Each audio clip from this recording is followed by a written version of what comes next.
Hi, so in this reading, we're going to pick up on the energies of the divine masculine, see where their emotions, feelings, heart, head, and all of that is at. Don't forget to like, subscribe, and comment.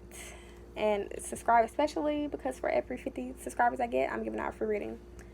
So in this reading, I'm going to tell you the divine masculine's current thoughts, feelings, their intentions, the action they plan to take, the outcome, how you can approach the situation.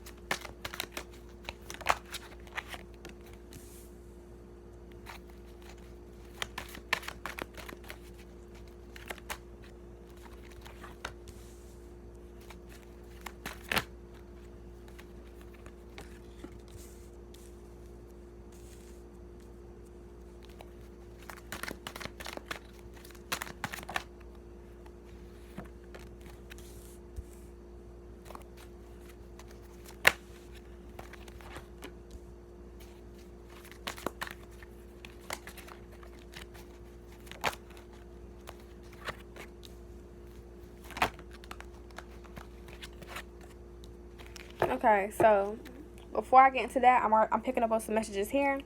So before I read the spread, how I normally read it, these are the messages I'm getting. So it's like with the High Priest here, which is the Hierophant card in the original deck, it's like with the High Priest and the Ten of Swords, they're still like boxed in and stuck.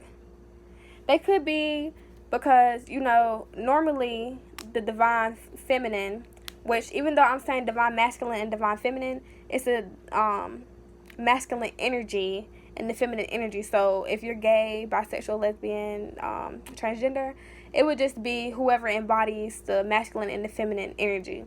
So if you're a female but you're more masculine, you don't even have to be gay, because I'm more masculine to be a female. I probably would resonate with the masculine energy more because I'm very aggressive and very assertive. So whoever is the more masculine energy, this is where their energy is at. Whoever's the more feminine energy, like I've been with guys and they'll tell me like, how can they be the man if I want to be the man? Not literally, but it's just that I'm so aggressive, and that's I'm a Sagittarius sun, so that's just the Sag in me. Like, I'm very blunt, brutal, straight to the point. So this is the masculine energy anyway, but it's like usually the divine feminine wakes up first. And if you're not already into spirituality, it's like usually that pulls you into this because you would be breaking out of that conditioning. Now with the High Priest here, which is the Hierophant, that's all about, conditioning, being inside that box. It's a very religious card. It could be a card usually used to describe institutions, which would be churches, religion, anything that is orthodox. Like, so with the High Priest and the Ten of Swords, it's like they're still stuck into that conditioning, stuck into that box mentality. The Ten of Swords is like them needing to break free of that, and it's like breaking out of that mindset and out of that condition, them needing to like think freely, think for themselves. Them needing to put an end to that cycle and that way of life. But we can't, because everybody has their own life path, so that might be what they're here to learn for. But it's like they're still stuck in this conditioning. But with the Nine of Cups and the Queen of Cups, they see you as wish fulfillment, and it's like they know that you would fulfill them emotionally. They could have a lot of feelings and emotions for you. They could be thinking about you a lot, reminiscing on the past. But they're still very indecisive. But let me get into the reading. That's just something I was picking up on. So, in their thoughts and their feelings, you have the High Priest and the Ten of Swords. So it's like I said, them still stuck in that condition, but they want some type of commitment with you, though. It's just that and with the Ten of Swords, they could have been hurt in the past, and they could have felt betrayed. So it's like now they kind of sabotage everything else that they get into, because you have the Seven of Swords. This is someone who's wearing a false mask. This is a self-sabotaging energy as well. It's like because whatever happened to them in the past, it's like it's keeping their energy stuck and hostage. And it's like they always end up sabotaging themselves. because they're unwilling to let go of the past, unwilling to let go of that conditioning, that restriction, that way of thinking.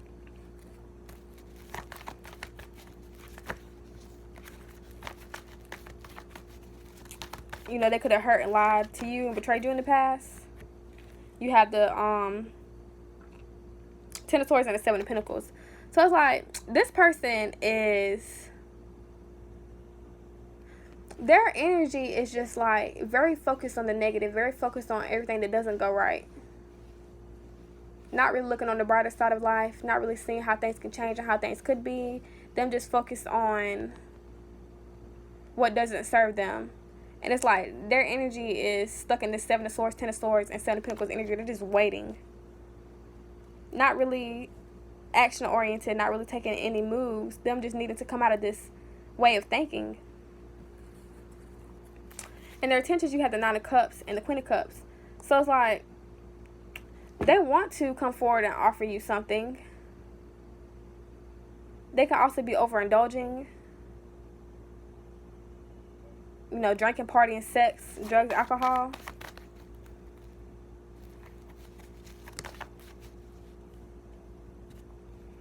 With the Four of Swords, they see you as someone who can bring them wish fulfillment and happiness, and they're really sitting back thinking and reflecting on it. Like, they're trying to pull themselves out of this energy, but it's like they have a lot. They're just thinking a lot.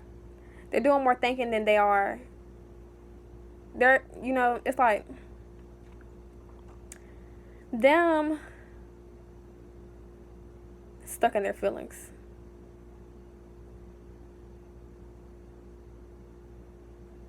They could be overwhelmed with emotions.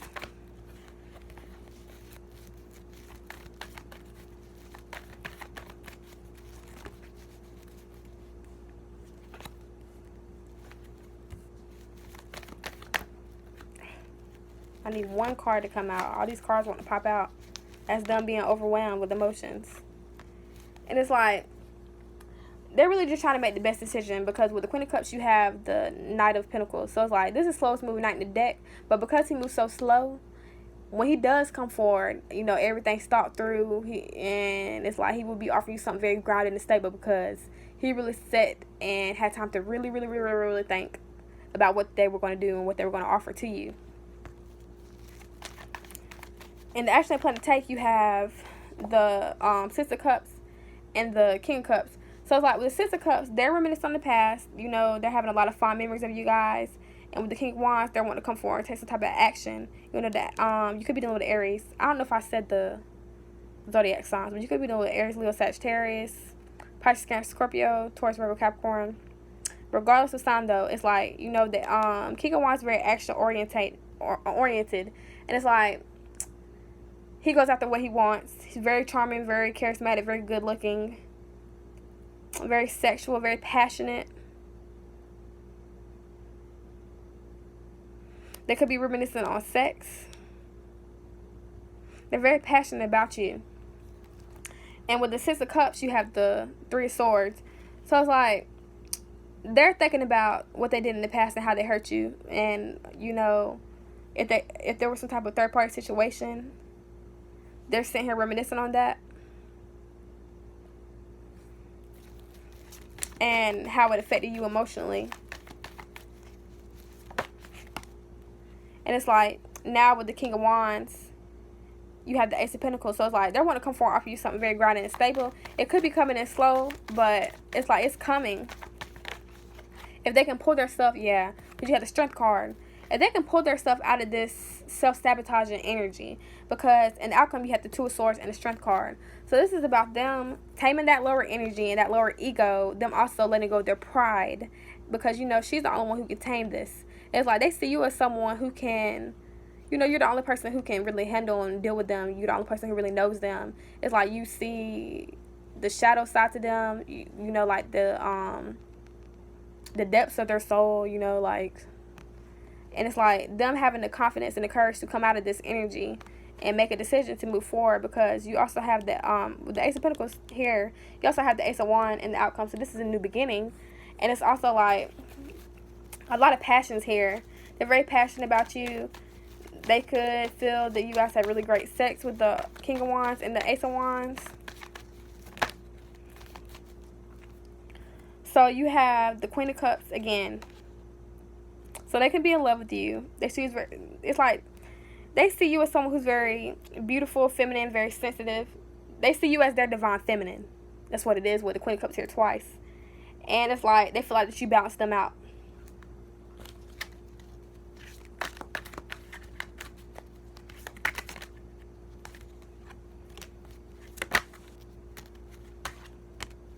So how you can approach the situation, you have the Four of Wands and the Knight of Swords.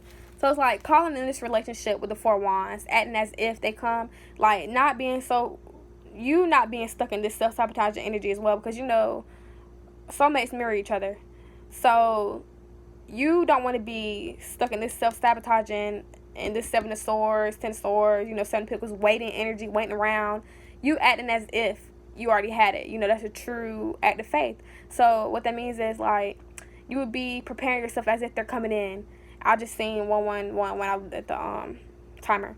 So like you know, doing your prayers, saying your affirmations, you know, taking care of everything that you need to take care of in your home life, focusing on your finances, focusing on yourself, and knowing that they'll come in at the right time. Yeah, because you had the Ace of Wands again. So it's like you have some type of new beginning coming in. There could be like explosive, passionate sex.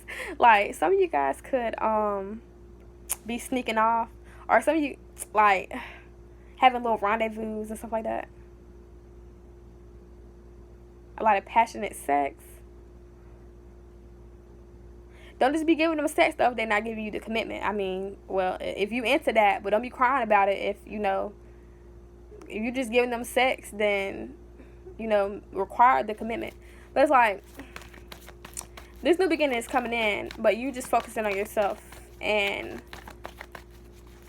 not pushing it away energetically, because when you put too much emphasis on something, it's not going to come to you. You know, you saying your prayers, doing your affirmations, but you detaching and waiting for the universe to bring it into you.